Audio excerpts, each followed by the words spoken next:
The following story has been brought to you by StoriesToInspire.org. I'm just going to finish with this little story that I recently heard from Rabbi Lau, Harav Agon Yisrael Meir Lau Shli, the former chief rabbi of Israel, shared a story, a few years ago with Corona, the concept of Zoom. Whoever bought stocks in Zoom before Corona was smart.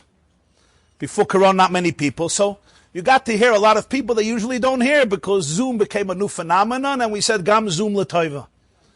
So usually a bar mitzvah class in Israel, far in Israel, wouldn't have the opportunity of Rabbi Lau addressing them. But once Corona happened, everybody was stuck in the house. Zoom, you had everybody addressing everybody. So in the middle of Corona, he addressed a class, a bar mitzvah class in Israel, and he shared a story. Rabbi Lau is a survivor. His father was murdered in Treblinka. His mother was murdered. His siblings were murdered. He and a brother survived. His brother smuggled him into Buchenwald in a sack. And he came out of the sack and he survived. He was the youngest or one of the youngest children survivors of the death camps. And he came to Israel. He had nobody. He had an uncle in Kiryas Mochkin, an uncle, so his uncle raised him.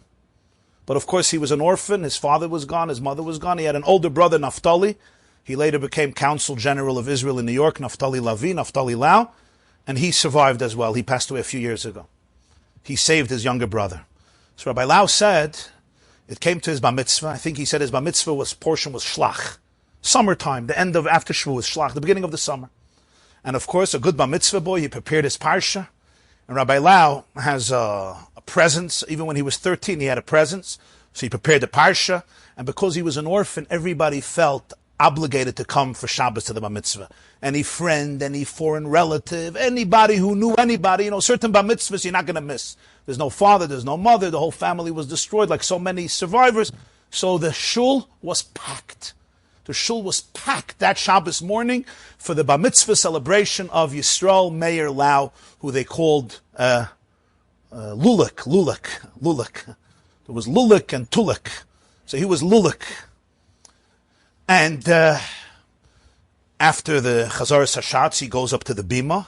They bring out the Sefer Torah, and he goes up, this little cute bar mitzvah kid, the first time with your talis and his hat or whatever he wore. Then the shul was packed, it was never packed, and he's going up. In the shul, he said there was a man named Moshe. Moshe was an old man. Moshe was an old man, and he was the Balkairi of the shul. He read the Torah every single week. And he had not much in life, but he loved reading the Torah, and he loved the validation that he got. As Rabbi Lau says, I'm 13, I go up to the bima, and I see Moshe coming up to read. The Gabbai goes over to Moshe, says, Moshe, lo b'Shabbat ze yesh bar mitzvah bachor. There's a bachor bar mitzvah. Moshe says, you didn't tell this to me. A whole week I prepared the parsha.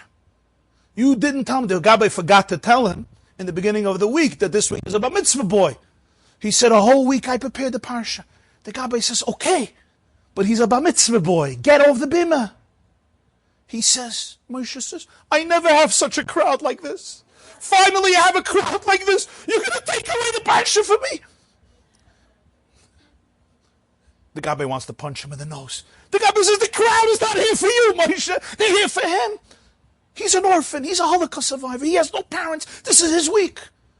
Rabbi Lau says, I'm watching this. I'm 13 years old, and the man is virtually sobbing. And he's like, I do this for years. Nobody pays me. I do it voluntarily. Finally, I have 1 week with so much honor and respect, and you're going to steal it from me. A whole week I prepared the parsha. This is unjust. It's not fair. The Gabbai was about to lift him up and throw him out of the shul.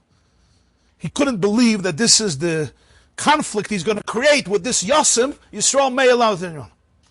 Rabbi Lau tells the boys, he said, but I saw the pain on this man's eyes. I went over, and I said, I'm not sure I know the parsha so well. It would be an honor if you read the parsha. I'll get an aliyah. You read the parsha.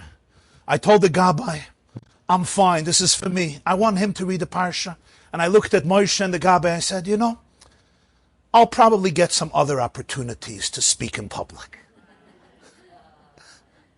Moshe, he said, a lottery, $370 million wouldn't give Tchiyas HaMesim what he had. He went up, he had the whole shul as he read his parsha. Rabbi Lau turned to the Bar Mitzvah boys. He said, I want to tell you, when you become Bar Mitzvah, you become obligated in mitzvahs. And the question is, what's the first mitzvah you do? He says, this was the first mitzvah I did as a Bar Mitzvah. This was the first mitzvah. I gave up my spot. And he says, and you know, I had a few opportunities to speak in public as well. He said, because from creating unity, you don't lose. That was a moment of glory. I would speak before the whole shul. And he says, today I have the privilege to speak to every community, and to have spoken to every community in the world. This was his lesson to this Bar Mitzvah class. Enjoyed this story? Come again. Bring a friend. StoriesToInspire.org